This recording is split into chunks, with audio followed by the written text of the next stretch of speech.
قال الله تبارك وتعالى في كلامه المجيد: أعوذ بالله من الشيطان الرجيم. بسم الله الرحمن الرحيم.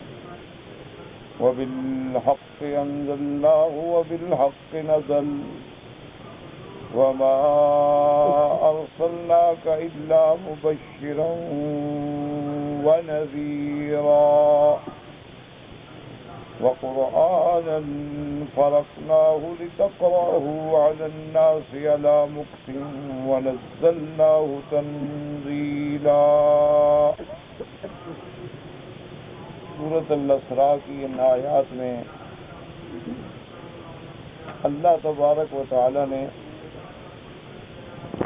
اس بات رسالت سیدنا محمد مصطفیٰ صلی اللہ علیہ وسلم کے بارے میں ذکر فرمایا ہے.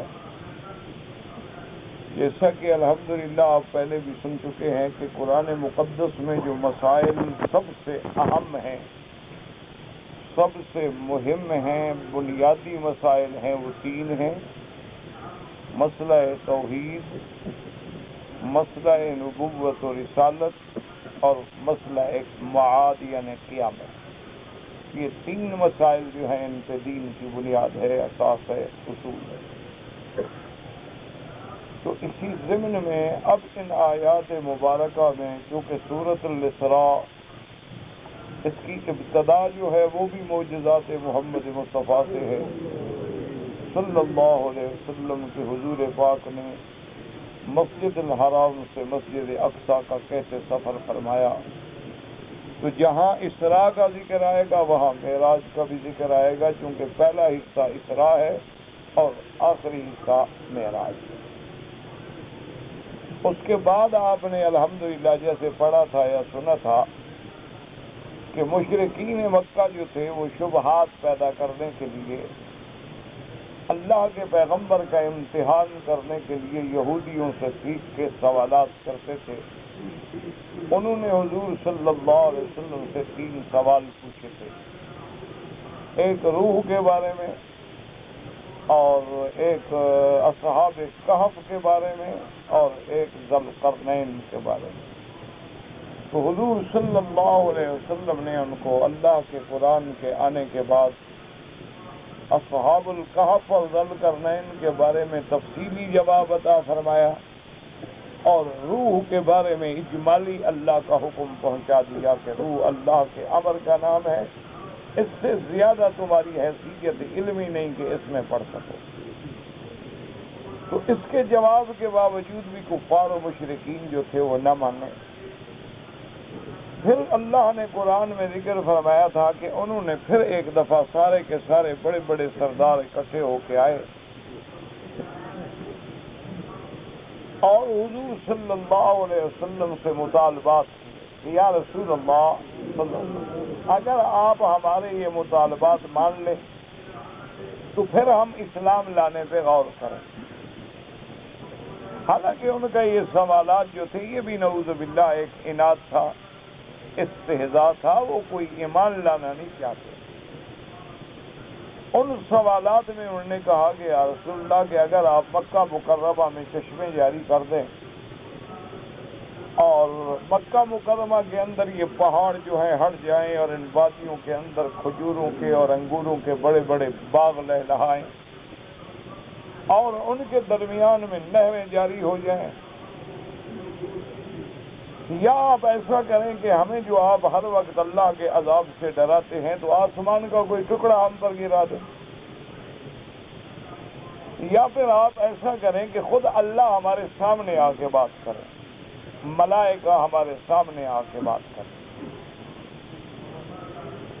یا پھر یہ ہے کہ کم از کم آپ جو پورے عالم کے لیے رسالت و نبوت کا دعویٰ فرما رہے ہیں تو پورے عالم میں پیغام پہنچانے کے لیے بھی تو بڑے اعزاز کی اور دولت کی اور قوت کی ضرورت ہے. او یکون لک بیت من زخرف، یا آپ کا کوئی سونے کا گھر ہو، ہم سمجھیں کہ آپ کے پاس اتنی دولت ہے، طاقت ہے. او ترقی فی السماء، یا ہمارے سامنے آپ آسمانوں میں چڑھ جائیں، سلم رکھ کے، سیڑھی رکھ کے، ہم دیکھیں کہ آپ آسمانوں میں جا رہے ہیں. اور پھر وہاں سے اللہ تبارک و تعالی ہمارے نام پہ خط لکھیں، اور وہ ہمارے ہر آدمی کے نام بنام ہونا چاہیے کہ امیت ابن خلف، عتبہ، عتیبہ، ابنا شیبہ، ربیعہ، ابی جہل ابن ہشام، عمرو ابن ہشام، ابی جہل، اور سب کے نام پر تو پھر ہم غور کریں۔ اللہ تبارک و تعالیٰ نے یہاں تو اس کا ایک اجمالی جواب ہے، کیونکہ اللہ جانتے تھے کہ ان کی نیت کوئی دین سمجھنا تو ہے نہیں، یہ تو معترض ہے۔ اللہ نے فرمایا میرے محبوب آپ ان کو بتا دیں کہ قل سبحان ربی هل كنت الا بشرا رسولا، کہ میرے رب کی پاک ذات ہے، وہ چاہے تو معجزات ظاہر فرما دے، نہ چاہے تو نہ فرمائے، میں تو اللہ کا بھیجا ہوا ایک پیغمبر ہوں، اللہ کا بھیجا ہوا انسان ہوں، میرے ہاتھ میں تو معجزات نہیں ہے کہ میں چشمے جاری کر دوں۔ لیکن ایک دوسری روایت مبارک میں مزید اس کے بارے میں وضاحت آئی کہ اللہ تبارک و تعالیٰ نے جبریل علیہ السلام کو بھیجا کہ حضور صلی اللہ علیہ وسلم سے جا کے کہہ دیں کہ اب آپ کے سامنے دو چیزیں ہیں، اگر آپ چاہتے ہیں کہ جو قوم آپ کی معجزات مانگ رہی ہے وہ ساری چیزیں ہم دکھلا دیں تو ہمارے لیے کوئی مشکل نہیں۔ اگر ہم طائف کے پہاڑوں میں چشمے جاری کر سکتے ہیں تو مکے کے پہاڑوں میں چشمے جاری کرنا کون سی بڑی بات ہے؟ اگر ہم طائف میں باغ بنا سکتے ہیں، کھجور ہیں، انار ہیں، انگور ہیں، گلاب کے پھول ہیں، اور ہدا ہے، اور شفا ہے، اور وادیاں ہیں، اور عجیب اللہ کی نعمتیں اور رحمت، تو اللہ کے گھر کو رنگین کر دینے کا، سبزہ زار بنا دینے کا کون سمجھتے؟ تو آپ کی قوم کے سارے مطالبے اور سارے ان کے اقتراحات جو ہے ہم دینے کے لیے تیار ہیں، لیکن ایک بات یاد رکھ لیں کہ سنت اللہ ہے، یہ اللہ کی عادت ہے کہ جو قومیں معجزات مانگنے کے بعد اسلام نہ لے آئیں پھر اللہ ان کو ہمیشہ کے لیے تباہ کر دیتے ہیں۔ تو اگر آپ کی قوم بھی اسلام نہ لے آئی تو پھر آپ کی قوم کی بھی نسل نہیں بچے گی، اور اس کی مثال موجود ہے، یہ جا کے دیکھ لیں، مدائن صالح ان کے قریب ہے کہ جب صالح علیہ السلام نے ان سے قوم نے اونٹنی کا معجزہ مانگا تو اللہ نے دے دیا کہ ان کے سامنے پہاڑ سے اونٹنی نکل آئی، لیکن جب انہوں نے اس معجزے کے بعد بھی ایمان نہ لے آئے تو پھر اللہ نے پوری قوم کو ہلاک کر دیا۔ تو یہی ہم آپ کی قوم کے لیے بھی کریں گے، اگر یہ ایمان نہ لائے تو پھر بچے گا کوئی نہیں ہے، یا اگر آپ چاہتے ہیں تو افتح باب التوبۃ والرحمۃ، کہ میں توبہ اور رحمت کا دروازہ کھول دیتا ہوں، جو توبہ کرے گا معافی دے دیں گے، جو نہیں کرے گا ہلاک ہو جائے۔ اور وہ توبہ کا دروازہ جو ہے اس وقت تک کھلا رہے گا حتی تطلع الشمس من مغربها، جب کہ سورج مغرب سے نکلے گا تو توبہ کا دروازہ بند ہو جائے گا۔ حضور صلی اللہ علیہ وسلم نے عرض کیا کہ یا اللہ میں یہ معجزات کا طلبگار نہیں ہوں، بلکہ بس آپ توبہ اور رحمت کا دروازہ کھول دیں، جن کے مقدر میں ہدایت ہے مل جائے گی، اور جن کے مقدر میں ہدایت نہیں ہے وہ محروم ہو جائے گی۔ اور ان سب آیات کے بعد اللہ پاک نے ارشاد فرمایا کہ میرے محبوب اگر یہ آپ کی نبوت و رسالت کے بارے میں تحقیق کرنا چاہتے ہیں تو یہ چشمے جاری کرنا، آسمانوں سے ٹکڑا گرا دینا، ان سب سے بڑا معجزہ جو ہم نے آپ کو دیا ہے، جو موجود ہے، اللہ کا قرآن ہے، یہ آپ کی نبوت کی دلیل ہے، یہ آپ کی نبوت و رسالت کا سب سے بڑا گواہ ہے کہ اللہ کا کلام، اللہ کا قرآن موجود ہے۔ ان سے کہیں کہ ساری دنیا کے انسان اور ساری دنیا کے جن مل کے مقابلہ کریں اور قرآن کی مثل ایک صورت بنا کے دیں۔ تو جب اتنا بڑا معجزہ موجود ہے تو پھر ان کو ایمان لانے میں کیا مشکل ہے؟ کہ یہ عرب ہیں، عربی لغت بولنے والے لوگ ہیں، ان میں شعراء ہیں، فصحاء ہیں، بڑے بڑے ادباء ہیں، بلغاء ہیں، بڑے نابغہ روزگار لوگ گزرے ہیں، اور پھر اللہ نے عرب کو تو ایسے خصائص سے نوازا تھا کہ ان کے بدو جو ہے نا، مرد عورتیں، وہ فی البدی شعر کہتے تھے، حالانکہ پڑھے ہوئے بھی نہیں تھے۔ تو یہ اللہ کے قرآن کے مقابلے پہ کوئی ایک صورت بنا کے اگر نہیں لا سکتے تو مانا کیا ہوا کہ یہ اللہ کا کلام ہے، اور جب اللہ کا کلام ہے تو جس پہ بھیجا گیا وہ اللہ کا نبی ہے، اور پھر امتحان کی کیا ضرورت ہے، اور پھر کسی دلیل کی کیا ضرورت ہے۔ اور اسی طرح آج دیکھ لیں آپ کے پوری دنیا میں اس وقت یعنی علوم جدیدہ جو ہیں وہ گویا اپنی انتہا پہ پہنچ رہے ہیں۔ انسانوں نے علوم کے ذریعے سے ایسی بے مثال ترقیاں کی ہیں کہ آج آسمانوں پہ تو نہیں جا سکتے، لیکن چاند پہ، مریخ پہ، اور بڑے بڑے انکشافات ہو رہے ہیں۔ لیکن 1425 سال گزرنے کے بعد آج بھی کسی دشمن کو، یہودی ہو، نصرانی ہو، ہندو ہو، سکھ ہو، کسی مذہب کا ہو، یہ جرات نہیں ہو سکتی کہ قرآن کی ایک آیت کو جھٹلا سکے یا ایک خبر کی تردید کر سکے کہ قرآن نے جو فلاں خبر دی ہے وہ غلط ہے،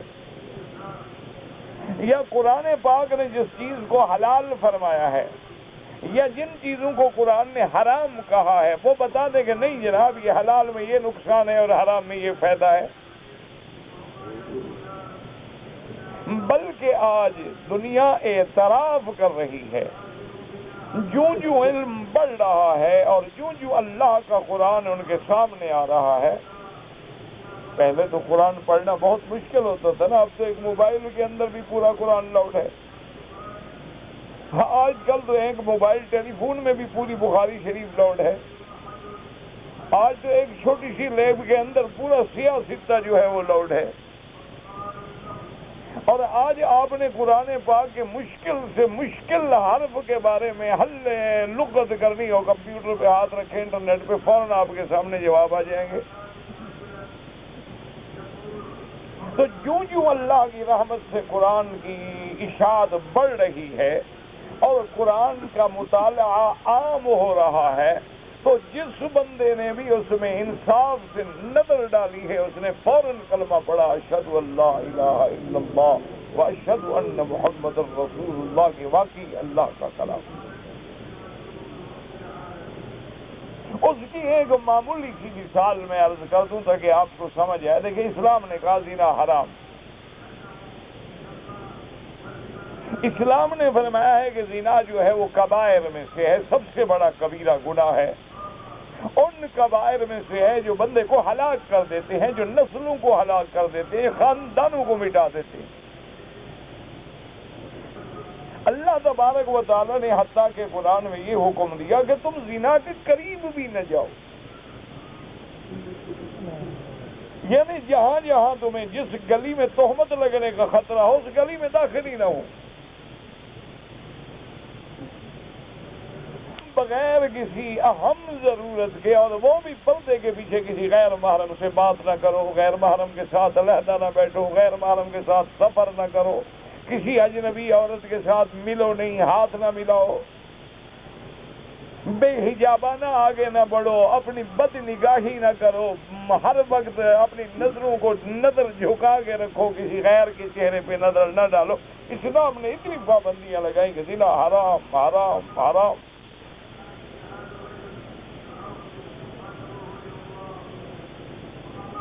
اور اس کے مقابلے پہ اللہ نے نکاح جو ہے صرف حلال نہیں بلکہ سنت محمد مصطفیٰ۔ اب آپ جناب یہ تو ہمارا ایمان ہے، قرآن ہے، فرمان رسول ہے۔ آج دیکھیں کہ جدید علوم جو ہیں وہ چیخ چیخ کے کہہ رہے ہیں، جو سب سے بڑے آزادی کے علمبردار تھے، جنہوں نے عورت کو ایک عام مارکیٹ کی زینت بنا ڈالا، جنہوں نے مرد و عورت کے بے حجابانہ ملنے کو حقوق انسانیت میں شمار کیا کہ جی یہ تو انسانی حقوق ہیں، وہ ایک دوسرے کو ملنا چاہتے ہیں، آپ کون ہیں؟ اور جی اگر لڑکی 18 سال کی ہو گئی ہے، قانونی طور پہ بالغ ہو گئی ہے، ماں باپ کون ہوتے ہیں کہ اس کو بوائے فرینڈ سے روکیں؟ یا ان کو کیا پڑی ہے کہ اپنے بیٹے کی گرل فرینڈ کو روکیں کہ ہمارے گھر آزاد ہیں، آزادی ہے، مساوات ہے، اور دنیا میں ان کو اللہ نے عقل دیا ہے، علم دیا ہے، جوانی دی ہے، فطرت دی ہے، وہ جیسے چاہیں انجوائے کریں، نکاح کی کیا ضرورت ہے؟ رہیں، ایک دوسرے کو دیکھیں، پرکھیں، استعمال کریں، اور اگر ان کی انڈرسٹینڈنگ ہو جائے تو ٹھیک ہے، ورنہ پھر چھوڑ دیں، کوئی اور تلاش کر۔ وہ معاشرہ جس نے اس آزادی کو اتنا آزادی سے اتنا آگے بڑھایا کہ آزادی اور بے حیائی میں فرق نہ رہا،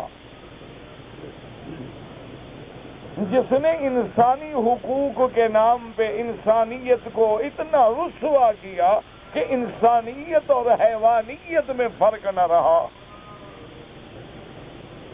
آج وہی معاشرہ چیخ چیخ کے کہہ رہا ہے کہ ایڈز سے بچنا ہے، اور آپ نے امراض خبیثہ سے بچنا ہے، اور آپ نے فلاں بیماری سے بچنا ہے، فلاں بیماری سے بچنا ہے، بس آپ اپنے ایک عورت پر تعلق رکھیں، باقی حرام کاری نہ کرو۔ آج وہی معاشرہ چیخ چیخ کے کہہ رہا ہے کہ کسی مرد کا مرد سے ایک تعلق رکھنا جو ہے وہ بربادیوں کا باعث ہے۔ آج وہی معاشرہ چیخ چیخ کے کہہ رہا ہے کہ کتوں کا اور بلیوں کا اور ان سے قربت اور بستروں پہ کٹھے سلانا اور اٹھانا اور نہلانا اور کاروں میں ایک ساتھ کھلانا، ان سب سے ایسی ایسی بیماریاں پھوٹ رہی ہیں جس کو اسلام نے 1425 سال پہلے روک دیا۔ یہ بدبخت آج وہاں پہنچے ہیں۔ اسی طرح آپ دیکھیں اسلام کہتا ہے بکرا حلال ہے اور خنزیر حرام ہے، مطلب اسلام کو کیا ضرورت ہے؟ اگر صرف بندوں کو گوشت کھانا ہے تو گوشت تو ہاتھی کا بہت زیادہ ہوتا ہے، کئی من گوشت نکل آئے گا ایک ہاتھی سے، اور خنزیر بڑے موٹے تازے ہوتے ہیں بدبخت۔ لیکن اس کے مقابلے پہ اللہ فرماتے کہ نہیں، خنزیر حرام ہے، حرام نہیں نجس العین ہے، کتا نجس العین ہے، بکری حلال ہے، گائے حلال ہے، بھینس حلال ہے، اونٹ حلال ہے، ہرن حلال ہے، پرندے حلال ہیں، لیکن کب حلال ہیں؟ جب ان کو شرعی طریقے سے ذبح کرو گے تاکہ وہ دم مسفوح جو ہے، وہ خون گندا جو ہے وہ باہر نکل جائے، وہ اندر نہ رہے، ورنہ بندے کو نقصان پہنچائے گا۔ ورنہ اسلام کے لیے کیا ہے؟ ایک جانور مر گیا کھا جاؤ، اسلام کہتا ہے نا یہ مر گیا ہے، خون نہیں نکلا۔ ایک جانور کو آپ نے ڈنڈا مارا مر گیا، اسلام کہتا ہے نا یہ ڈنڈے سے مرا ہے، وہ دم مسفوح نہیں نکلا ہے اس کی رگوں سے۔ ایک جانور اوپر سے گرا کنویں میں مر گیا، اسلام کہتا ہے نا پہاڑ کی چوٹی سے گرا مر گیا، نہ کسی جانور کو چوٹ لگ گئی مر گیا، نہ بندوق سے آپ نے شکار کیا، اسلام کہتا ہے نا یہ چوٹ لگانے والی چیز ہے، تیر ذبح کرتا ہے، اور جب تک یہ گندا خون فاسد نہ نکل جائے تو یہ جانور میرے بندے کے استعمال کرنے کے قابل نہیں ہے، اس کے لیے نقصان دہ ہے۔ آج جناب وہ لوگ جو اسلام کے ان قوانین کا مذاق اڑاتے تھے کہ دیکھو جی عجیب بات ہے، بکرا تو حلال ہے، خنزیر حرام ہے، کیا بات ہوئی؟ اس کو بھی اللہ نے بنایا، اس کو بھی اللہ نے بنایا۔ یہ دیکھو جی عجیب مسلمان لوگ ہیں کہ بھائی اس کے لیے ایک باہر سے لڑکی ڈھونڈ کے لے آؤ، ایک مولوی خطبہ پڑھا کے ایجاب قبول کر لے، وہ تو حلال ہے، اپنی بہن حرام ہے۔ دیکھو جی جس کو گھر میں پالا جوان کیا جانتے ہیں، کریکٹر کا پتہ ہے۔ جو اسلام پر طنز کرتے تھے لوگ، جو نعوذ باللہ اسلام کو ایک یعنی دقیانوسی اور ایک قدیم زمانے کے پرانے قوانین کا مجموعہ سمجھتے تھے،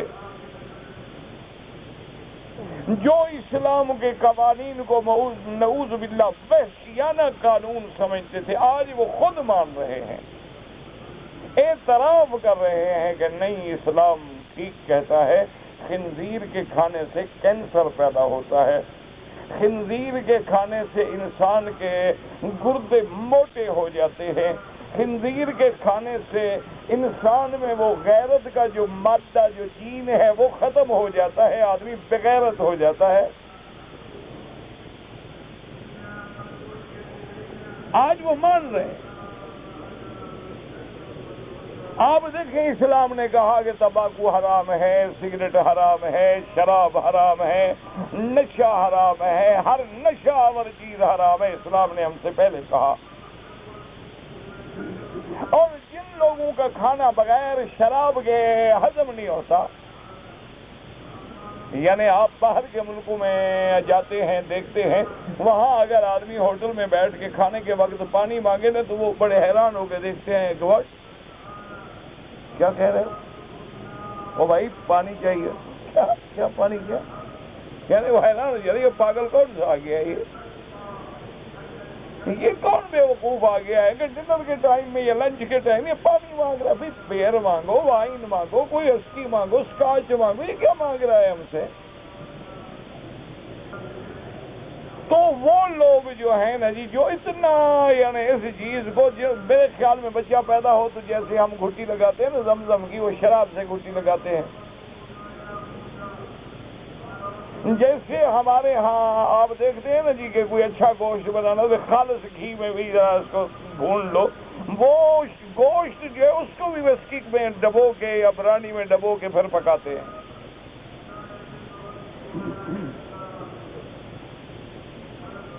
آج وہی خود لکھتے ہیں سگریٹوں پہ، اس کا پینا خطرناک ہے، موذی امراض پیدا کرتا ہے، کینسر پیدا کرتا ہے، تو ملعون بناتے کیوں ہو؟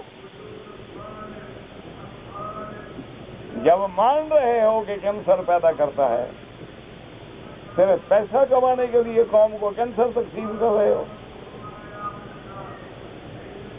آج وہ خود لکھتے ہیں بڑے بڑے بورڈ پہ کہ شراب نہ پیو، نشہ نہ کرو۔ اچھا، ان کا کوئی بڑا لیڈر اگر یعنی زیادہ شراب پینے والا ہو تو اس کو اپنے عہدے کے قابل نہیں سمجھتے، یعنی ان کے جو بڑے بڑے ہوتے ہیں نا، جج ہے، گورنر ہے، سی ایم ہے، پی ایم ہے، اس قسم کے لوگ جو ہیں، اگر وہ زیادہ کسی پارٹی میں یعنی شراب پی اور آؤٹ ہو جائے تو اس عہدے کے قابل نہیں ہوگا۔ نہیں، بے وقوف، یہ کیسے قوم کی قیادت کرے گا؟ یہ تو خود بے ہوش ہے۔ اسلام نے تو یہ چیزیں پہلے منع کی تھی۔ تو اس لیے میں نے چند مثالیں عرض کر دی کہ آپ سمجھ لیں کہ اللہ کے قرآن سے بڑی صداقت اور گواہی کیا ہو سکتی ہے میرے محمد مصطفیٰ صلی اللہ علیہ وسلم۔ اس لیے قرآن نے چیلنج کیا، اور وہ قرآن کا چیلنج صرف حضور کے زمانے میں نہیں تھا، آج بھی قائم ہے کہ کل اجتمعت الانس والجن علی ان یأتوا بمثل ھذا القرآن، ساری دنیا کے انس اور جن اکٹھے ہو کے قرآن کی مثل لائیں، نہیں لا سکتے۔ اور اس کے بعد قرآن نے ایک دوسرا مسئلہ حل کیا کہ میرا محبوب، ان کو آپ کی نبوت پر یہ اسی لیے ایمان نہیں لے آتے کہ ہم نے انسان کو رسول بنایا، ہم نے بشر کو نبی بنایا ہے۔ ان کے دماغ میں یہ فطور بیٹھ گیا ہے کہ بھئی اگر اللہ کا رسول ہے تو اللہ نور ہے، اللہ نور السماوات والارض۔ اسی طرح جب حضور سے پوچھا گیا، آپ نے فرمایا نور انا اراہ،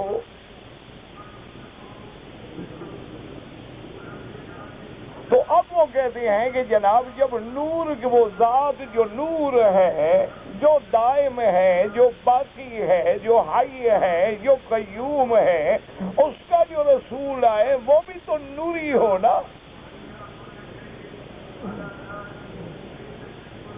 اور اس کا جو رسول آئے وہ بھی باقی ہو، اس پر بھی فنا نہ آئے، اس پر بھی موت نہ آئے۔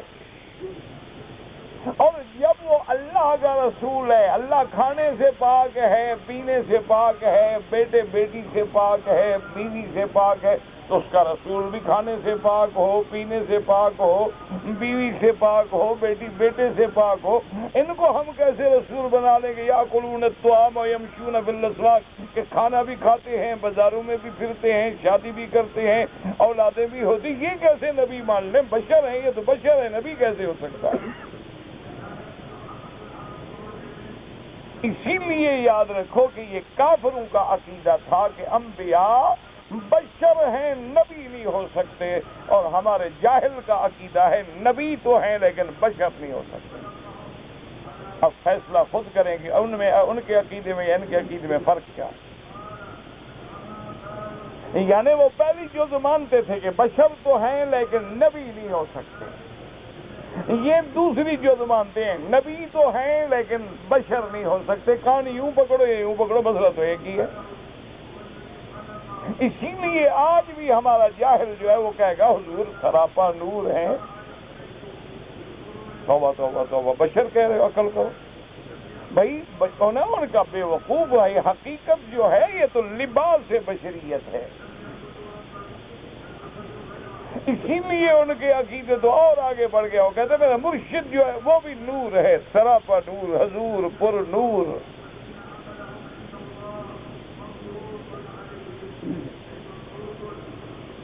بھائی حضور صلی اللہ علیہ وسلم ولد آدم ہے، انہوں نے کہا بھائی دیکھو نا، یہ دکھانے کے لیے ایسے ہے جیسے جبریل علیہ السلام انسان کی شکل میں آتے تھے، تو اندر سے تو جبریل تھا نا۔ کہتے ہیں بابا دیکھو جبریل نوری فرشتہ ہے، لیکن انسان کی شکل میں آیا، اندر سے نور تھا، تو حضور بھی انسان کی شکل میں بھیجے گئے لیکن ہیں تو نور۔ بالکل وہی عقیدہ ہے جو ابو جہل اینڈ کمپنی کا تھا۔ وہ کہتے تھے کہ بشر ہیں لیکن نبی نہیں ہیں، کیونکہ بشر نبی نہیں بن سکتا، اور یہ کہتے ہیں نا نبی تو ہیں لیکن بشر نہیں ہیں۔ کیوں؟ کہا کمال کرتے ہو، نبی اور بشر۔ اس لیے اللہ نے پھر قرآن کے اس مسئلے کو بھی کھول کے بیان فرمایا کہ میرا مدنی اعلان کر دو، قل سبحان ربی هل كنت الا بشر رسولا، کہ میں بشر ہوں، سید البشر ہوں، سید ولد آدم ہوں، سید الاولین والآخرین ہوں، لیکن ابن عبداللہ ابن عبد المطلب ابن ہاشم ابن عبد مناف ابن قصی ابن کلاب، یہ میرا نسب ہے، یہ میری نسبت ہے۔ میری اماں کا نام آمنہ ہے، ابا کا نام عبداللہ ہے، دودھ پلانے والی کا نام حلیمہ ہے، میری پہلی بیوی کا نام خدیجہ ہے، میری بیٹیوں کا نام فاطمہ، رقیہ، ام کلثوم، زینب ہے، میرے بیٹوں کا نام عبداللہ، ابراہیم، قاسم ہے، جس کا لقب طیب و طاہر ہے، اور مجھے دیکھو جنگ احد میں زخم بھی آئے ہیں، میرا خون طائف کی گلیوں میں اور سڑکوں پہ بھی بہا ہے۔ کیوں؟ میں محمد ابن عبداللہ صلی اللہ علیہ وسلم۔ اللہ نے اس مسئلے کو بھی قرآن کی ان آیات میں حل کیا اور فرمایا کہ میرا محبوب وما منع الناس ان يؤمنوا اذ جاءهم الهدى، ان لوگوں کو کیا ہو گیا کہ ہدایت قبول نہیں کرتے؟ اس لیے کہ عباس اللہ بشر الرسول، کہ اللہ نے رسول جو ہے بشر بنا کے بھیج دیا، اس لیے ہم نہیں مانتے۔ اللہ نے فرمایا میرا محبوب ان کو جواب دو اور سمجھاؤ کہ قُل لَّوْ كَانَ فِي الْأَرْضِ مَلَائِكَةٌ يَمْشُونَ مُطْمَئِنِّينَ لَنَزَّلْنَا عَلَيْهِم مِّنَ السَّمَاءِ مَلَكًا رَّسُولًا۔ اللہ نے فرمایا میرا محبوب ان کو بتلا دو، اگر زمین میں فرشتوں کی آبادی ہوتی، نورانی جنس کی آبادی ہوتی، ہم ان کی ہدایت کے لیے بھی نوری فرشتے کو نبی بنا کے بھیجتے۔ اس دنیا میں چونکہ انسان آباد ہیں، اس لیے ان کی ہدایت کے لیے ہم نے جو رسول بھیجا ان کی جنس سے بھیجا ہے، تاکہ آپس میں قرب ہو، پیار ہو، انس ہو، اور وہ میرا مدنی جو ہے میرے حکم کا عملی نمونہ بنا کے امت کو دکھا سکیں۔ اللہ نے قرآن میں وضاحت فرمائی۔ اور اس کے بعد پھر اللہ نے فرمایا کہ میرا محبوب صلی اللہ علیہ وسلم آپ ان کو کہتے قل کفا باللہ شہیدا بینی و بینکم، اچھا ایسا کرو کہ میرا اللہ میری رسالت کی گواہی کے لیے کافی ہے، اور کیا چاہتے ہو آپ؟ ان سارے واقعات کے بعد پھر اللہ تبارک و تعالی نے موسیٰ علیہ السلام کا ذکر کیا۔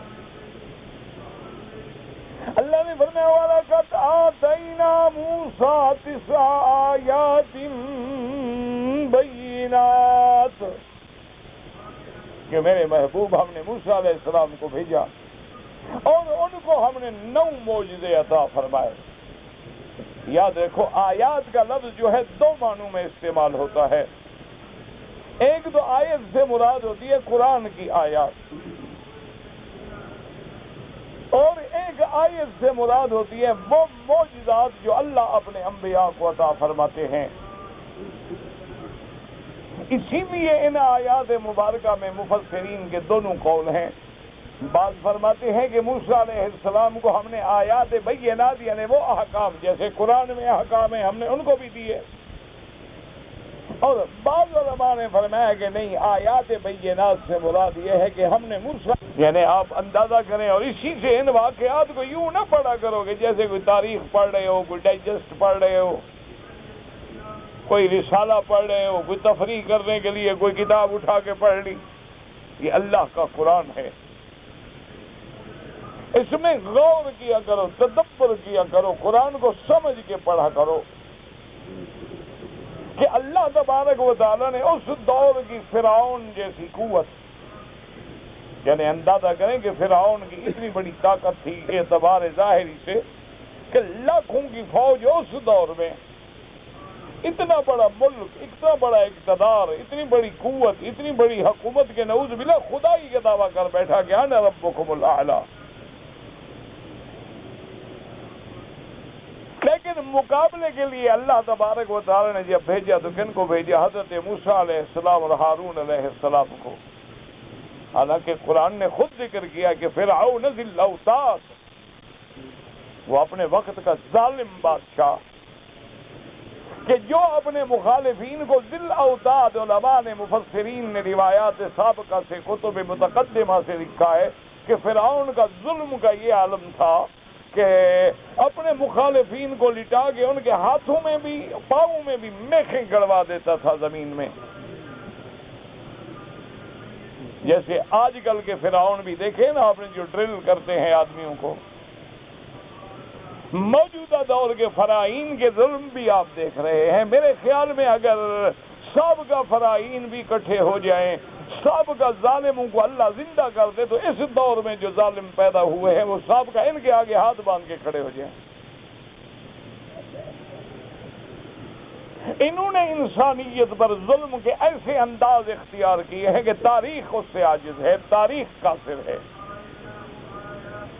لیکن فرعون کے بارے میں یہ بات جو ہے کتابوں میں بھی ہے اور قرآن میں بھی ہے، فرعون ذی الاوتاد، وہ میخوں والا فرعون۔ کیا معنی؟ بعد نے کہا جس کی حکومت کی پایہ تخت مضبوط تھا، جیسے آپ کہتے ہیں نا جی میخیں لگی ہوئی ہیں، فکر نہ کرو میری کرسی بڑی مضبوط ہے۔ تو بعض کہتے ہیں کہ نہیں، ذی الاوتاد کا معنی یہ تھا کہ جب اس نے اپنی بی بی آسیہ کو بھی عذاب دیا تو ان کے ہاتھ اور پاؤں میں میخیں گڑوا دی۔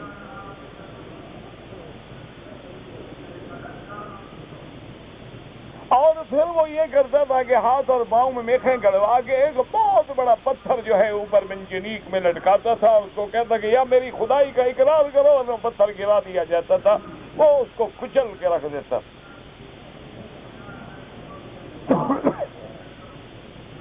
تو اس دور کے فرعون کے مقابلے کے لیے اللہ نے کس کو بھیجا؟ لوگ تو ہنستے ہیں نا جی، مولوی کہتے ہیں دعاؤں سے مقابلہ کرو، نماز سے مقابلہ۔ مولوی پاگل ہیں بیچارے، دقیانوسی لوگ ہیں، بے وقوف ہیں۔ آج جدید ٹیکنالوجی کا زمانہ ہے اور آج جدید چیزوں کا دور ہے، مولوی بھی نمازیں بڑا کیا کریں، مذاق اڑاتے ہیں۔ لطف تو یہ ہے مسلمان بھی مذاق اڑاتے ہیں، کافر تو اڑائے، اس کو تو حق پہنچتا ہے۔ لیکن اگر قرآن کا کھول کے مطالعہ کریں تو اب دیکھیں کہ فرعون کے سامنے جب موسیٰ علیہ السلام آئے، ہارون علیہ السلام آئے، ایمان سے کہیں کتنی لشکر لے کے آئے، کتنی فوج لے کے آئے، کتنی قوت لے کے آئے، کہ دو بھائی ہیں اکیلے.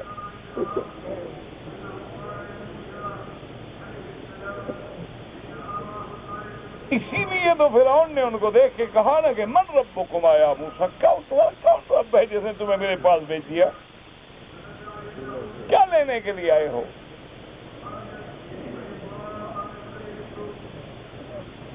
اب جناب دیکھیں موسیٰ علیہ السلام، اسی لیے سبق ملتا ہے ہمیں کہ اپنی کمزوریوں پہ نہ جاؤ، اپنے عاجز پہ نہ جاؤ، بس اپنے آپ کو اپنے اللہ سے جوڑ لو. جب اللہ راضی ہو جائے گا تو تمہاری کمزوریوں کو بھی طاقت میں بدل ڈالے گا. جب اللہ راضی ہو جائے گا تو وقت کے فرائض کا انجام جیسے پہلے ہوا ہے اس سے بھی بدتر ہوگا. اس کی تو لاش عبرت بن کے بنی ہے، آج کے ظالموں کی لاشیں بھی نہیں ملیں گی. یہ ظلم ہوتا آیا ہے، تاریخ ہے.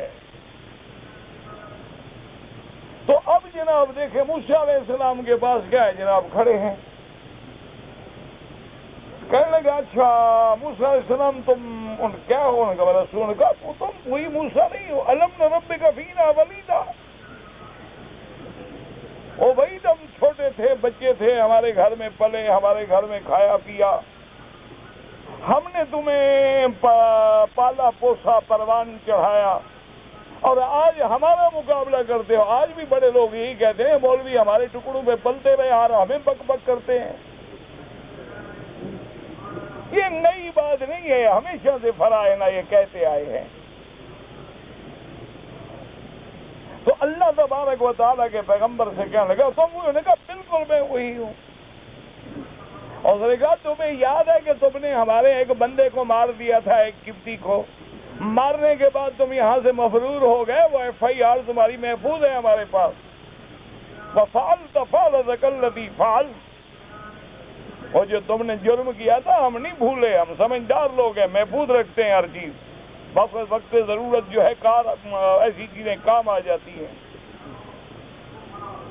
دیکھو اللہ کا نبی ہے نا، اللہ کے نبی سے کبھی جھوٹ تو بول نہیں سکتا نا، وہ تو جھوٹ سے پاک ہے نا. کہا فعلتھا، میں نے کیا تھا، لیکن اس وقت مجھے نبوت نہیں ملی تھی، اور پھر وہ میں نے عمدن نہیں کیا تھا، میں نے قتل نہیں کیا تھا. کوئی آدمی کسی کو تھپڑ مار کے قتل نہیں کرتا، تھپڑ مار کے ڈانٹتا تو ہے، تھپڑ مار کے ہٹاتا تو ہے، لیکن تھپڑوں سے قتل نہیں کیا جاتا.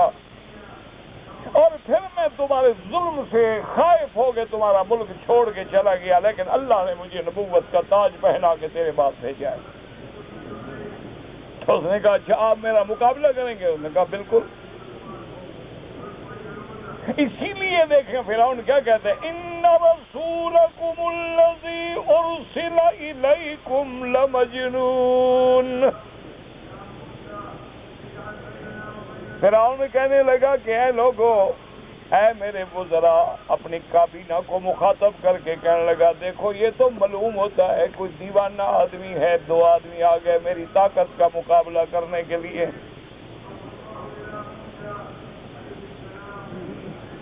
اور اس کے بعد کہتے ہیں فَأْتِ بِآیَةٍ إِن كُنتَ مِنَ الصَّادِقِينَ، کہ موسیٰ علیہ السلام اگر تم سچے ہو، اللہ کے رسول ہو، اللہ کے پیغمبر ہو، تو کوئی نشانی دکھلاؤ، معجزہ دکھلاؤ. ایسے ہم کیسے مان لیں گے آپ اللہ کے نبی ہیں، آپ آ گئے مجھے چیلنج کرنے کے لیے. دو آدمی چلے آئے مجھے چیلنج کر رہے. آج بھی لوگ کہتے ہیں دیکھو جی سر پھرے ہیں، یہ فلسطینی دیکھ لو، یہ سر پھرے ہیں، وہ پتھر پھینک رہے ہیں. دیکھو بولا ٹینک پتھروں سے مر جائیں گے. بولا کہہ رہے ہیں دیکھو جی بے وقوف ہیں، بس اخباروں میں فوٹو بنانے کے لیے تماشا بناتے ہیں، ورنہ کہاں یہودیوں کے ٹینک اور کہاں ان کے جناب پتھر اور گلیل اور روڑے ہرے سے کیا ہو جاتا ہے. اس لیے اس نے بھی کہا کہ فَأْتِ بِآیَةٍ، دکھاؤ کوئی نشانی ہم مانے کہ تم. فَأَلْقَىٰ عَصَاهُ فَإِذَا هِيَ ثُعْبَانٌ مُّبِينٌ. اللہ نے حکم دیا موسیٰ علیہ السلام ہم نے تمہیں فرعون کے مقابلے پہ یہ لکڑی جو پکڑائی ہے، یہ عصا جو ہے تمہارے پاس میں، بس یہی کافی ہے، ذرا گراؤ تو صحیح۔ بس یہ لگا بھائی لکڑی سے بھی مقابلے ہوتے ہیں۔ دیکھو نا، ہے وہ پرانے خیالات والی بات نا، ہے نا وہی مولوی والی پرانی بات کہ جناب لکڑی ہے، دیکھو جی لکڑی سے لوگوں کو مروانا چاہتے ہیں۔ اب موسیٰ علیہ السلام فَأَلْقَى عَصَاهُ فَإِذَا هِيَ ثُعْبَانٌ مُّبِينٌ وَنَزَعَ يَدَهُ فَإِذَا هِيَ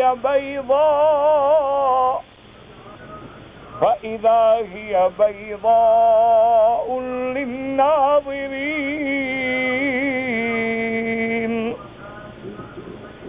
موسیٰ علیہ السلام نے جب عصا کھینچا تو اسرائیلیات کی، ان یہودیوں کی اپنی کتابیں اٹھا کے دیکھو، وہاں لکھا ہے کہ وہ جو سانپ بنا نا جی، اور اتنا بڑا سانپ کے منہ جو کھولا نا تو وہ پورا جو محل تھا نا فرعون کا، اس کا نیچے والا جبڑا نیچے اور اوپر والا جبڑا محل کے اوپر یوں منہ میں لے لیا سارا۔ وہ جو خدائی کا دعویٰ کر کے بیٹھا ہوا تھا نا، باقاعدہ روایات اسرائیلیہ میں موجود ہے کہ اس کا پیشاب نکل گیا اپنے تخت پہ بیٹھے بیٹھے۔ ٹھیک ہے چلو ہم بھی مقابلہ کریں گے، یہ جادو ہے۔ جادوگر معلوم ہوتے ہو، یہ جادو ہے، کوئی بات نہیں، میرے ملک میں بھی بڑے جادوگر ہیں، ہم مقابلہ کریں گے۔ کرو کوئی مقابلہ کا، بالکل کریں گے۔ کہنے لگا اچھا بتلاؤ موسیٰ علیہ السلام کون سا دن مقرر کریں مقابلے کے لیے؟ انہوں نے کہا موعدکم یوم الزینۃ وان یحشر الناس ضحیٰ، کہ جس دن فلاں دن تمہاری عید ہے اور ساری دنیا عید کی خوشیاں مناتی ہے اور عین دوپہر کے وقت میں ہم مقابلہ کریں گے۔ انہوں نے کہا ٹھیک ہے۔ ساری دنیا کے جادوگر اکٹھے کیے، ادھر دو بھائی کھڑے ہیں اور سامنے ایک قوت ہے، طاقت ہے، لشکر ہے، ملک ہے۔ اللہ اکبر۔ لیکن یاد رکھو اللہ کی مدد جب آتی ہے تو ہاتھیوں کے مقابلے پہ اللہ ہاتھی نہیں بھیجتا، ابابیل بھیجتا ہے۔ یہ تاریخ قرآن ہے، اٹھا کے دیکھ لیں کہ جب کعبۃ اللہ پر ابرہا نے ہاتھیوں سے حملہ کیا، اللہ قادر تھے، ہاتھیوں سے کو بڑا جانور بھیج دیتے، ہاتھی بھاگ جاتے ڈر سے، لیکن اللہ نے فرمایا کہ ہاتھیوں سے ہاتھی کو لڑانا، یہ تو برابر کی ٹکر ہوئی نا، ہاتھیوں کو ابابیلوں سے مرواتے ہیں۔ یہ میرے اللہ کی تقدیر ہے، نظام ہے۔ جیسے کسی نے کہا کہ میں پھر سے ممونگے کو لے کر شاہی سے لڑانے آیا ہوں،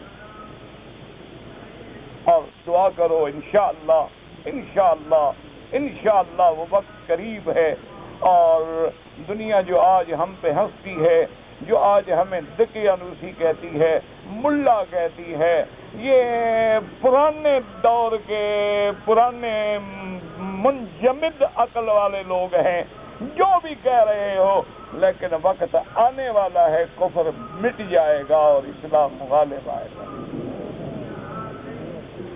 یہ لکھ لو، فقیروں کی بڑھ سمجھ لو، کسی مجذوب کی بڑھ سمجھ لو،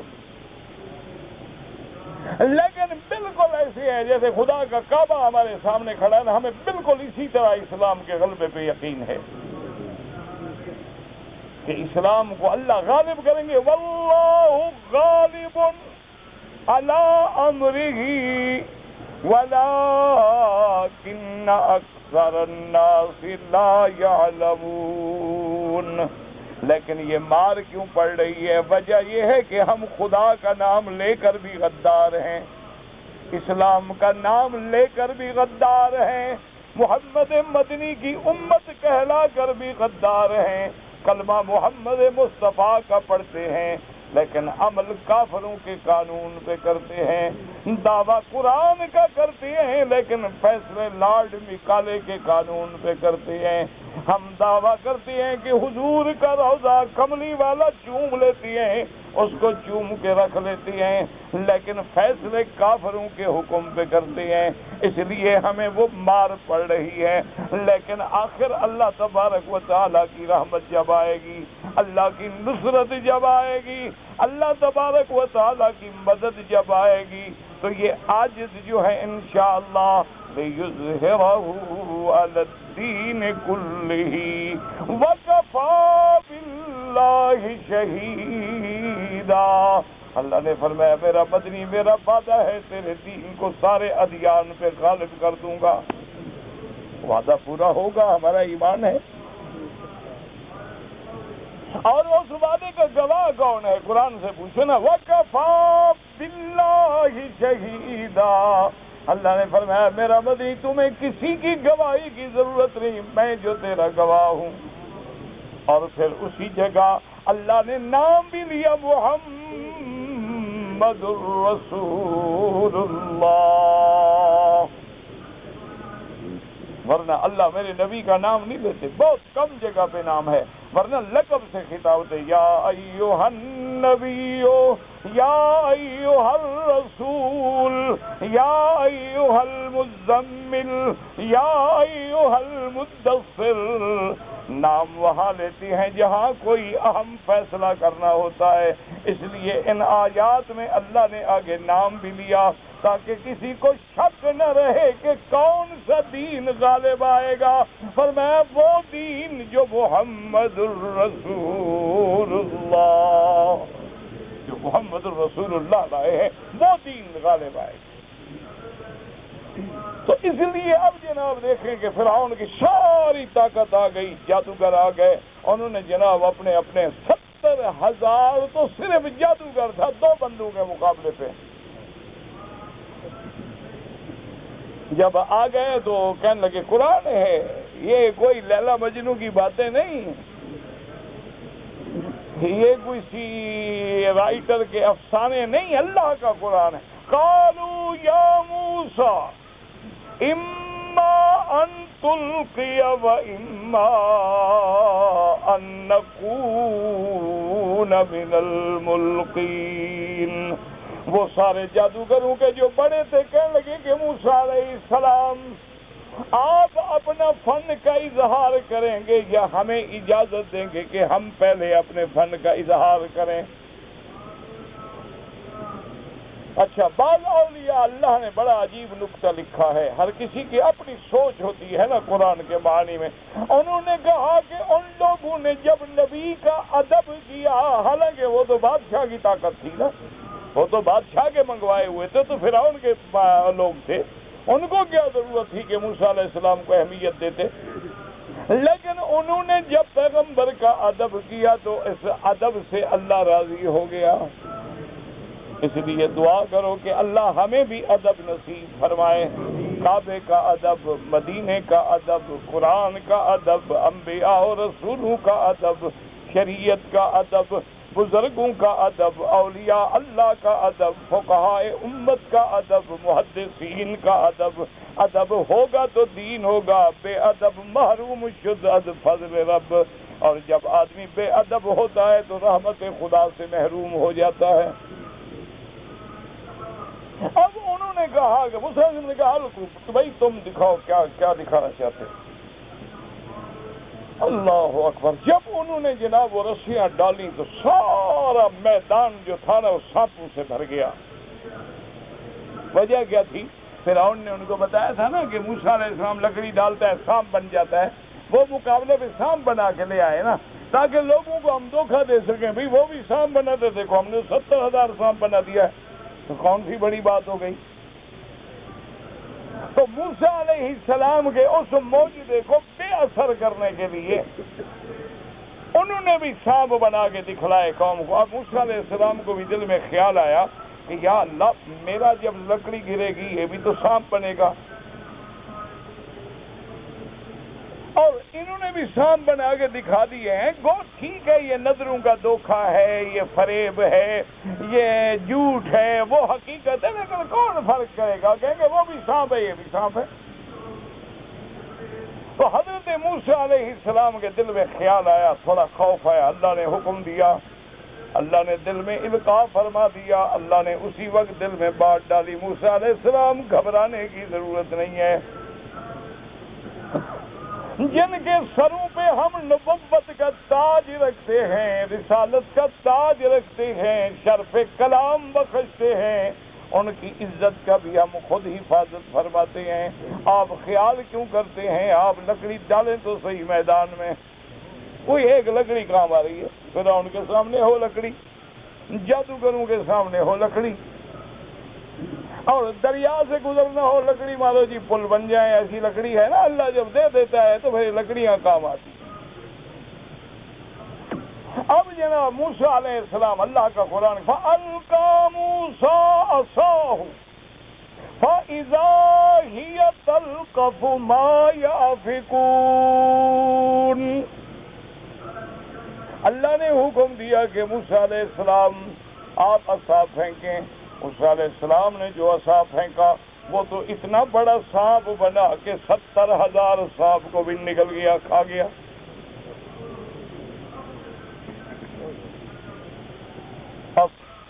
آخر وہ جادوگر تھے، جادو کو تو جانتے تھے نا، انہوں نے کہا یہ کیسا جادو ہے بھئی؟ یہ جادو تو ہوتا ہے بھی ایسے آنکھوں کو دھوکہ دے دیا، ملمت سازی کر لی، دکھلا دیا، پارا ڈال دیا، دھوپ میں پارا بھاگنے لگا، چمکنے لگا۔ یہ تو جادو نہیں ہو سکتا کہ لکڑی سانپ بن جائے اور ہمارا 70,000 سانپ بھی نکل جائے۔ اس لیے قرآن کہتا ہے فَوَقَعَ الْحَقُّ وَبَطَلَ مَا كَانُوا يَعْمَلُونَ۔ اللہ نے فرمایا پھر حق واضح ہو گیا اور باطل جھوٹا ہو گیا، جو انہوں نے بنایا تھا وہ سب باطل ہو گیا۔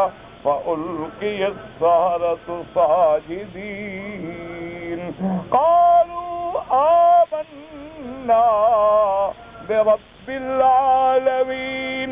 سب جادوگر سجدے میں گر گئے، انہوں نے کہا بس موسیٰ علیہ السلام ہمیں کلمہ پڑھا دو، ہم مسلمان ہو۔ ایمان سے کہو لکڑی والا جیت گیا کہ فرعون جیت گیا؟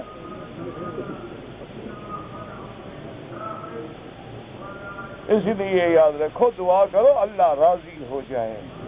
دعا کرو کہ جیسے آج مسجد الحرام میں بیٹھے ہیں اسی طرح مسجد اقصیٰ بھی اللہ پھر مسلمانوں کو دے دے، اور وہاں بیٹھ کے پھر قرآن کا درس دیں، اور وہاں بیٹھ کے پھر سورۃ الاسراء پڑھائیں کہ اسریٰ بعبدہ لیلا من المسجد الحرام الی المسجد الاقصیٰ۔ تو اس لیے اللہ تبارک و تعالی نے موسیٰ علیہ السلام کے واقعات کا ذکر کیا کہ میرے نبی، ہم نے موسیٰ علیہ السلام کو ایک معجزہ نہیں 9 معجزے دیے، لیکن یہ بنو اسرائیل اس وقت بھی ایمان نہیں لیا، حالانکہ اتنے بڑے معجزے دیے۔ ارسلنا علیہم الطوفان والجراد والقمل والضفادع والدم آیات مفصلات واستکبروا وکانوا قوما مجرمین۔ اللہ نے فرمایا ہم نے طوفان بھیجا، ہم نے مکڑی بھیجی، ہم نے جوئیں بھیجی، ہم نے مینڈک بھیجے، ہم نے ان کے کھانے پینے میں خون بنا دیا، سارے معجزات دکھائے۔ ہر معجزے پہ روتے کہ موسیٰ علیہ السلام اللہ سے دعا کرو، اللہ اس مصیبت سے بچائے، ہم اسلام لائیں گے۔ موسیٰ علیہ السلام دعا کرتے، پھر وہ کافر ہو جاتے۔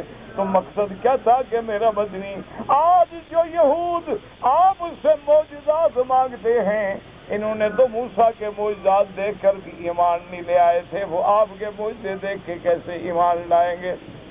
اللہ تبارک و تعالیٰ نے اسی لیے ذکر فرما دیا۔ دعا کریں اللہ عالم اسلام کی عزت اور غلبے کا فیصلہ فرمائیں، اور اللہ تبارک و تعالیٰ کفر کی ذلت کا فیصلہ فرما دیں۔ کیا اللہ ہم کمزور ہیں، عاجز ہیں، ہم بیکار ہیں، بے سہارا ہیں، بے وسیلہ ہیں، لیکن تیرے نام لیوا ہیں، تو اب مہربانی فرما کے ہم پہ راضی ہو جا۔ وتر نماز میں ہاتھ اٹھا کر دعائیں کر سکتے ہیں، ہاں جی کر سکتے ہیں، کوئی مسئلہ نہیں۔ یاد رکھیں کہ نماز وتر میں ہاتھ اٹھا کے دعا مانگو جائز ہے، ہاتھ باندھ کے مانگو جائز ہے، کوئی مسئلہ نہیں، اللہ ہر حال میں جانتے۔ بس دعا یہ کرو کہ اللہ ہمیں جھگڑوں سے بچائے، اور کوئی دعا میں ہاتھ اٹھائے کہتے ہیں ہاتھ نہ اٹھاؤ، یہاں انہوں نے ہاتھ اٹھانا ہو کہتے ہیں دیکھو ہاتھ اٹھاؤ. ہم تو بھائی جھگڑا نہیں کرتے, ہم تو کہتے ہیں ہاتھ اٹھا کے بھی جائز ہے, بغیر اٹھائے بھی جائز. ہم تو جھگڑے والے لوگ ہیں ہی نہیں. اگر ایک آدمی نے قسم اٹھائی اور توڑ دی 10 مسکینوں کو کھانا کھلائے. اگر ایک آدمی ساری زندگی جھوٹ بولے, آپ کو کیسے پتا ہے کہ ساری زندگی وہ جھوٹ بولتا ہے؟ تم ساری زندگی اس کے ساتھ رہتے ہو. بہرحال اگر جھوٹا ہے تو اس کی گواہی کا کوئی اعتبار نہیں. اگر صبح اور عشاء کی نماز قضا ہو جائے, قضا پڑھو جیسے پڑھتے ہو. اور کیسے پڑھی جائے گی؟ جیسے ادا پڑھتے ہو اسی طرح قضا پڑھو. کہتے جی میں یہاں آنے سے پہلے میرے والدین نے میرا نکاح کر دیا, لیکن ابھی رخصتی نہیں ہوئی. وہ میری نکاح کے بعد بیوی گھر نہیں آئی, تو میں اس کو بیوی کہہ سکتا ہوں؟ کیوں ڈرتے کیوں ہو یار؟ نہیں, وجہ کیا ہے ڈرنے کی؟ وہ تو لکھتے نا آگے, اللہ کے بندے نکاح ہو گیا, تیری بیوی تو ہو گئی. میں نے اس مرتبہ حج کیا ہے, سارے ارکان ادا کیے, میں مقروض تھا, قربانی نہیں کر سکا. میرے بھائی مجھے کیا پتا آپ نے کون سا حج کیا ہے؟ آپ کا حج افراد تھا, تمتع تھا, قران تھا؟ جب وضاحت نہ ہو. اگر حج مفرد تھا تو پھر تو قربانی کی ضرورت نہیں. اگر تمتع تھا تو لازمی بات ہے آپ کو بکری دینی تھی, نہیں دے سکے تو اب 2 دینی ہوں گی. کہتے ہیں جی کہ اسلام کو قبائل کی تقسیم پسند نہیں ہے, تو مذاہب کی تقسیم, مذہب کی کوئی تقسیم نہیں. آپ کو کس نے کہا ہے مذہب کی تقسیم؟ مذہب تو اسلام ہے, دین اسلام ہے. تو اگر کوئی آدمی سندھی, ہندی, پاکستانی کہنے سے مسلمانوں سے نہیں نکل جاتا, تو حنفی, شافعی کہنے سے بھی مسلمان سے نہیں نکل جاتا. ایک آدمی کا سسر فوت ہو جائے, اگر اپنے ساس سے نکاح نہیں کر سکتا ہے. اگلے دن اخباروں میں پڑھا کہ ہندو نے نانی سے نکاح کیا. مسلمان بھی مقابلہ کرنا چاہتا ہے نا. ساس ماں ہوتی ہے اللہ کے بندے, جس سے باپ کا نکاح ہو گیا تمہاری ماں بن گئی. میری چھوٹی بہن کے رشتے کی بات ہے, اللہ سب کے رشتے آسان کرے. اللہ تمام بچیوں کے رشتے خیر کے کرے اور اچھے رشتے نصیب کرے. میں نے حج کیا, صفا مروہ کیا, طواف زیارت میں نے 10 ذی الحجہ کو نہیں کیا, پھر 30 ذی الحجہ کو طواف صفا کیا. ایک بکری دم ادا کریں اور کوئی مسئلہ نہیں, حج آپ کا ٹھیک ہے. یعنی اگر کوئی آدمی نماز کھڑی ہو رہی ہے, پانی پی رہا تھا تو پی لو, یہ معنی ہے اذا سمع النداء. اگر اس کے ہاتھ میں کوئی چیز ہے, کھا رہا ہے, تاکہ یہ نہ ہو کہ نماز میں کھڑا اور فکر ادھر پیالے میں ہو کہ حلوہ کھا نہ جائے. کہتے ہیں جی کہ اگر گرمی کی شدت ہو اور آدمی روزے کی حالت میں ہو, تو کیا سر پہ کب پانی ڈالا جا سکتا ہے؟ ڈالا جا سکتا ہے, نہا سکتا ہے, غسل کر سکتا ہے. اپنا قربانی کا جو گوشت ہے اس کا بالکل استعمال کرنا سنت ہے. یہ نہیں کہ سارا گھر لے آؤ, ایک حصہ. اگر حاجی صاحب نے اپنی قربانی کا جانور کسی کو دے دیا, ہم خریدنے کے لیے نہیں ہوتا, وہ غریبوں کو دینے کے لیے ہوتا ہے. اب مصیبت یہ ہے نا کہ ہمارے لوگ اتنے تیز ہیں کہ انہوں نے حاجیوں کو بکریاں, زندہ کا بھی کاروبار ہے, مردہ کا بھی کاروبار ہے. یعنی زندہ بھی پیسے لیتے ہیں, حاجیوں کے پیسے کھا جاتے ہیں, بکریاں نہیں ذبح کرتے. ایک کاروبار کی شکل یہ ہے. دوسری شکل یہ ہے کہ اس دن جا کے 10 ریال 20 ریال پہ بڑے بڑے بکرے خرید کے فریج بھر دیتے ہیں, پھر وہ ہمیں بیچتے ہیں ہوٹلوں میں. ماشاءاللہ, انا للہ و انا الیہ راجعون. اگر ہم نے سجدے میں سبحان ربی الاعلی 1 دفعہ پڑھا, نماز تو ہو جائے گی, لیکن ادنا درجہ جو ہے وہ 3 دفعہ ہے. ایک حدیث میں ہے کہ اونٹ میں 10 شریک ہو سکتے ہیں. ہاں بالکل حدیث میں ہے, لیکن جمہور کا فتویٰ ہے 7. اگر ایک آدمی نے کہا کہ آخری تشہد میں کسی کی ہوا خارج ہو جائے, معنی یہ ہے کہ ہوا خارج ہو گئی تو نماز تو ہو گئی نا, نکل گیا نا نماز سے. بس بات کو نہ سمجھیں تو اس کا کیا علاج ہے؟ موسیٰ علیہ السلام کا ید بیضا کا معجزہ قرآن میں لکھا ہے, تفسیر اٹھا کے پڑھ لینا. کہتے ہیں جی کہ لوگ جو پیروں کی بیعت کرتے ہیں جائز ہے, بالکل جائز ہے, لیکن شرط یہ ہے کہ وہ پیر اور مرشد جو ہو کتاب و سنت کے مطابق ہو, اس کے اپنے اعمال جو ہیں حضور کی سنت کے مطابق ہوں. ایسے آدمی کی بالکل بیعت کریں, تعلق رکھیں, ان کی صحبت اختیار کریں. ان کی صحبت سے اصلاح ہوتی ہے بندے کی. ہم لوگ 2 آدمی مدینہ منورہ جائیں گے زیارت کے لیے، واپسی پہ احرام باندھنا ضروری ہے، میقات ہے مدینہ۔ عمرے کی جو دم کی بکری ہے اس کے 3 حصے نہیں کرنے، دم کا سارا گوشت غریبوں میں تقسیم کرنا ہے، یہ تو جرمانے کا دم ہے نا۔ شب برات کو 3 روزے رکھتے ہیں، کوئی ثابت نہیں، بدعت ہے۔ ویسے ہر مہینے میں 3 روزے رکھنا سنت ہے، 13، 14، 15 کی رات۔ پتہ نہیں خواب میں مردوں کو دیکھتا ہوں تو کوئی بات نہیں، کچھ نہیں ہوگا، تم وقت پہ مرو گے۔ معنی یہ ہے کہ تمہارے دین کے وسائل جو ہیں وہ مردہ ہو چکے ہیں، ان کو زندہ کرو، شریعت پہ چلنے کی کوشش کرو۔ احساس کم تری کا شکار ہوں، 7 دفعہ فاتحہ پڑھ کے زمزم پہ خود دم کر کے پیا کرو۔ اگر میں ٹیلی فون کارڈ 95 ریال میں لے آتا ہوں، پھر 100 میں مثلاً بیچتا ہوں، کوئی حرج نہیں، آپ لے آتے ہیں، محنت کرتے ہیں، لے جاتے ہیں، کوئی بتا دیا کرے، کوئی مسئلہ نہیں۔ کسی کا نام اگر رحیم ہے، رحیم نہ پکارو، عبد الرحیم، عبد الغفور، عبد الستار، چونکہ اللہ کی صفات ہیں۔